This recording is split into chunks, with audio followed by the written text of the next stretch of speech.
But if you were stuck in the middle of nowhere with a small puncture or a flat tire, this is a device you would regret not having. You can be stuck on the side of the road. Just connect the tool to your tire, turn it on,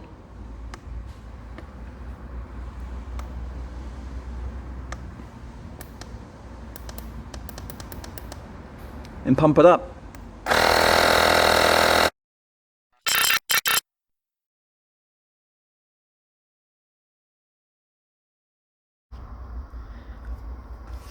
Hi guys, and welcome back to another video. In today's video, I'm reviewing this portable car air pump tire inflator. I have already been testing this product for the review, but I'm still going to show you everything you get in the box.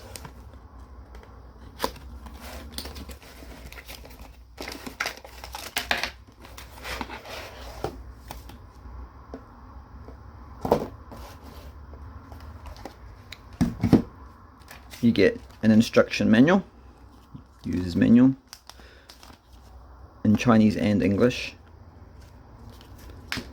You get a USB cable, USB-C it is, that's for charging the device. And you get the product itself. And this one in particular is called the Sutu ST9629 air compressor. It's very easy to use, and in my opinion everyone should have one of these in their car. You never know when you're going to get stuck in the middle of nowhere with a flat tire. You could get like a little puncture or something like that. If it was just a small puncture, this would get you out of trouble and get you back home again. I do a lot of long mileage driving, so for me this tool is vital.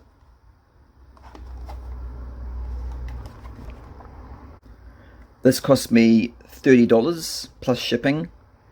I just bought it from China online. You can use it for cars, bicycles, motorcycles, and things like basketballs and inflatable things like that. It's not designed to be used with trucks. Charging is of course just through the USB-C port, and it took about 2.5 hours to charge it up for the battery to be fully charged, which it should be now if we turn it on. Yeah, fully charged battery. It can easily do all 4 tires on a car off one battery charge with no problems whatsoever, and we'll definitely be putting this to the test. It does have a built-in torch and safety light. I will show you that. There's your torch. Obviously it's not fantastic, but at night time if you had nothing else, it's better than nothing. And it's got a couple of LED flashing modes, just so other drivers can see you. If it's and you're in the middle of nowhere and it's pitch black in the dark, you want cars to be able to see you on the side of the road. And it's just got another one that just flashes red by itself, and that's it. Obviously this other USB port here, you can use it as like a little portable power bank to charge up your phone. Let's try that now. The cable it comes with is not good quality. It's very, very, very tight to push into it, so I do not recommend using that cable, so I'm not going to use that. I've got another cable over here, which is a high quality cable. Put that into there. Get the phone. Plug that in. And it starts charging. And that's another use you can use it for.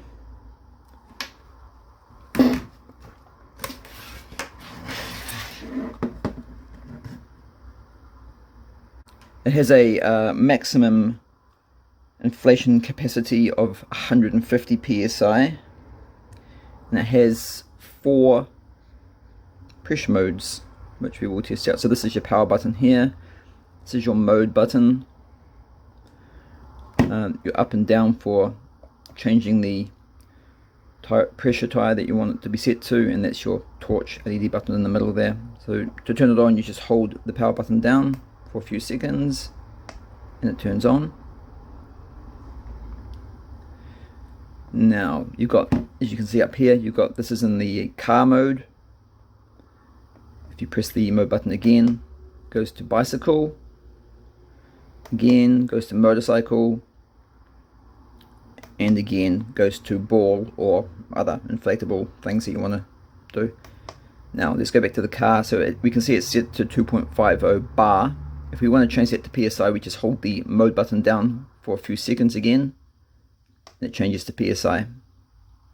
Hold it again for a few seconds and it changes to kPa, and again to kgmcm. So we'll go back to PSI because that's what I usually use. Okay guys, we're going to go down to the car now and do some testing down there. I would just say, while I do like this product, it's obviously very useful. The battery lasts a lot longer than I expected it was going to as well. I just thought maybe after a couple of tires it's going to be nearly flat, but that's not the case at all, as you're going to find out. But yeah, there is a disadvantage to the product, and that is the pressure readings for me have been inaccurate. When you connect this device to one of your tires, first of all it tells you the pressure reading of the tire, and yeah, it's, as you guys have probably seen on my channel, there's another video where I installed a tire pressure system monitor to my car, and you can monitor all 4 tires through the app on your phone, and that I know for a fact, and as you've probably seen in the video, if you've seen the video, that is very accurate.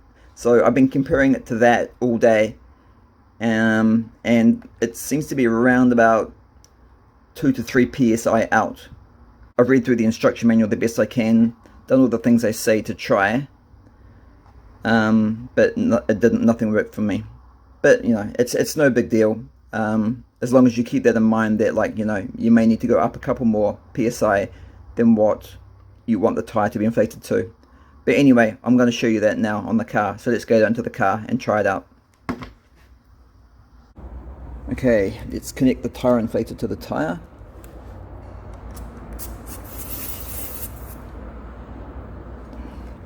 Turn it on.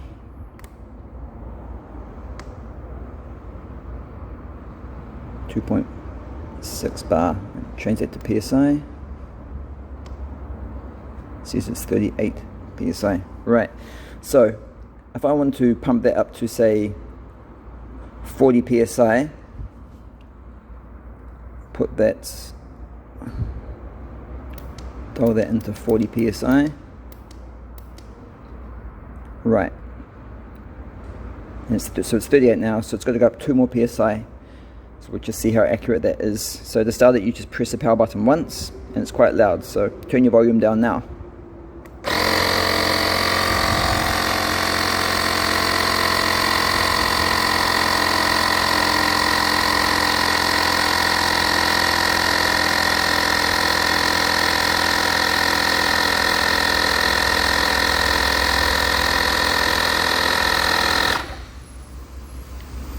Right, it always drops off about half a psi.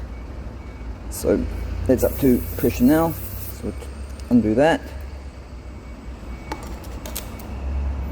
Put the tire valve cap back on.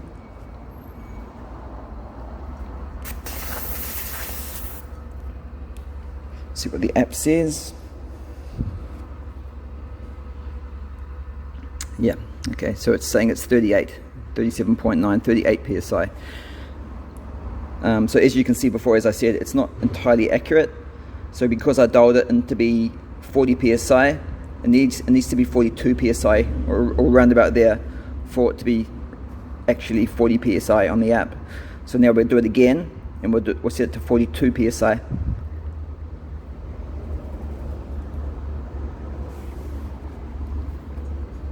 Take off the tire valve cap again. Connect the tire inflator.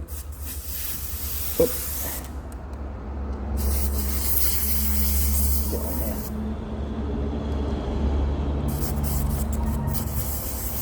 Get on there. Why is it not going on?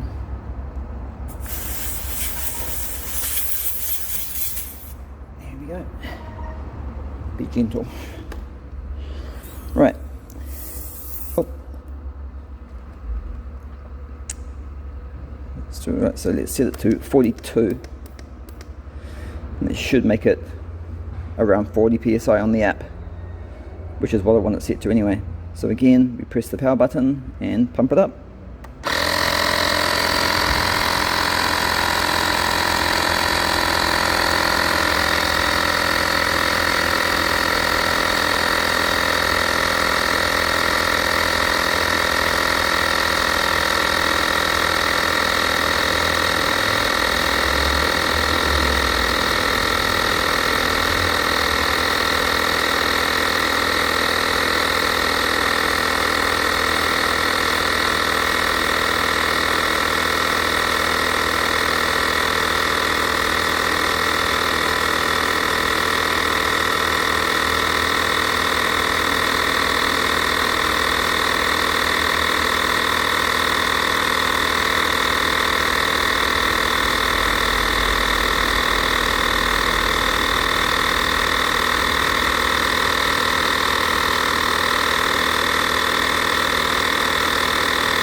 And we're done. Disconnect it. Put the tyre valve cap back on.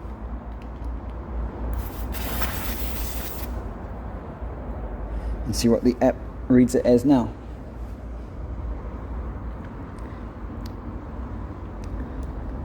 Yep, pretty much bang on. So that's what I mean by the inaccuracy, guys. You need to go about 2 psi more than what you want it to be. So I want 40 psi in my rear tyre, so I've got to set it to 42 for it to be correct. Well, for the app to be correct, and I know the app is very, very accurate. You can see the tyre pressure monitor system I installed in my vehicle for yourself. I have done a video of that. It's on my channel, but I'll put a link in the description down below for you guys as well. So now we'll try another tyre as well with it. And here we are at the left front tyre of the car. The app says it is 38 psi, so I want it to be 40 psi, so that means we'll have to set the machine to 42 psi for it to be accurate. As you can see, okay, we'll do that now.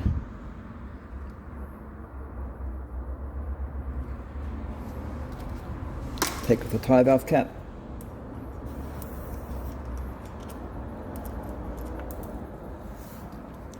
Connect the inflator.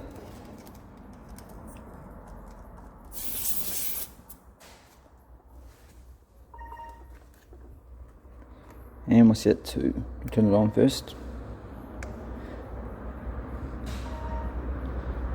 Now, every time you turn it off, you've got to reset all the things, so it goes back to bar by default. So I want PSI, so hold the mode button down again to PSI. Right, it should still be set on us. So we're going to set that to 42 psi, and that should put 40 psi in the tyre. And let's start.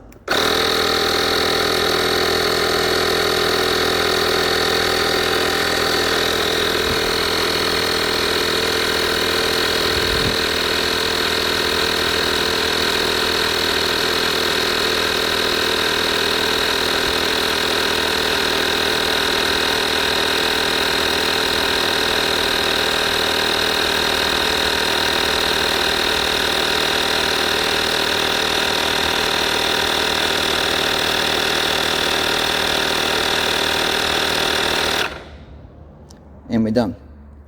So disconnect that.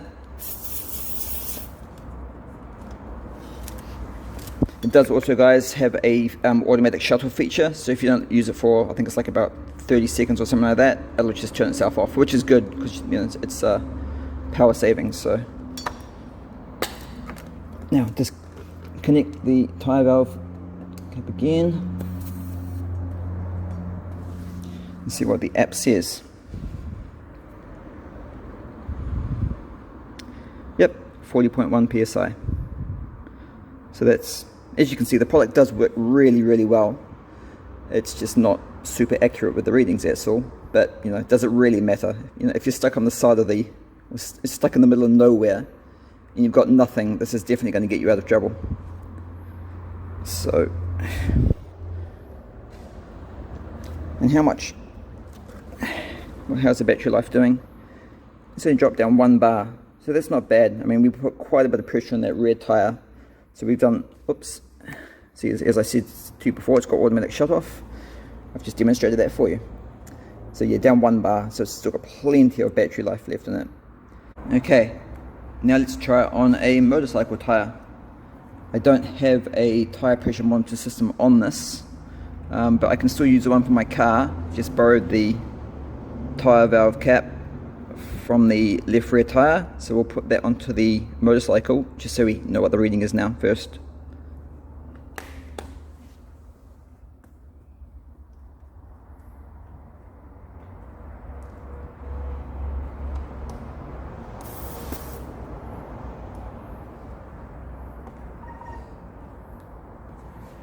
Okay,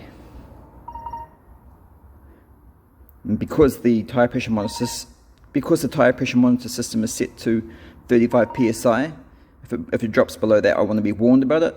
That's why it's telling me that, because the motorcycle tire is obviously a lot less tire pressure than the car. So it's set to 32.4 psi. So let's put, say, 36 psi into it. So to do that, we would need to make it 38 psi set on the device itself. So let's do that now and see what happens.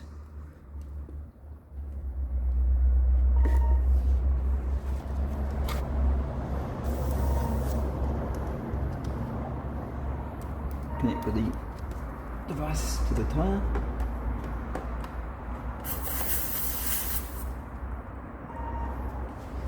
Turn it on.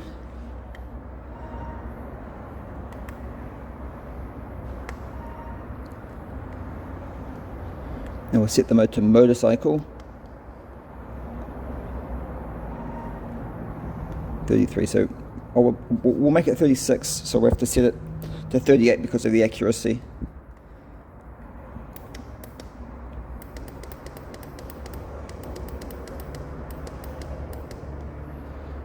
Okay, so that should put 36, so set to 38, so it should put 36 psi into the tire. So start that now.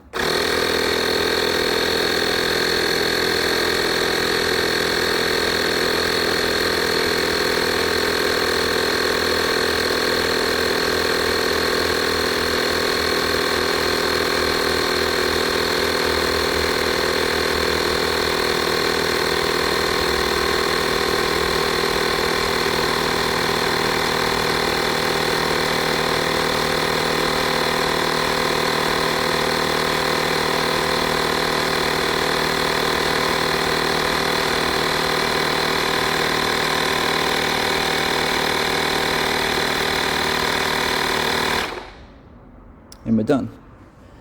36 is obviously a bit too high pressure for a motorcycle tire anyway, but for this review I'm just showing you what it does. So put this back on to the tire. See what it says on the app. 36.1, so yep, I wanted it 36 psi and it's 36.1. So as I said, yeah, definitely 2 psi higher, and you're definitely getting an accurate reading in the tire then. Okay guys, and we've come to the end of another video. So what did you guys think of this? Personally, I think it's a fantastic tool to have in your car at all times. I mean, even if you ride a motorcycle, like you get stuck on the side of the and will get stuck in the middle of nowhere with a puncture or a flat tire, this is going to be a massive help to you. So after doing, we've done 3 tires in the testing. Yeah, and it's still got 2 bars left. So as I said before, the battery life on it is really, really good. I didn't expect it to be as good as that, to be honest. And then when it gets flat, you just plug it back into your USB-C and charge it up again. And it starts charging.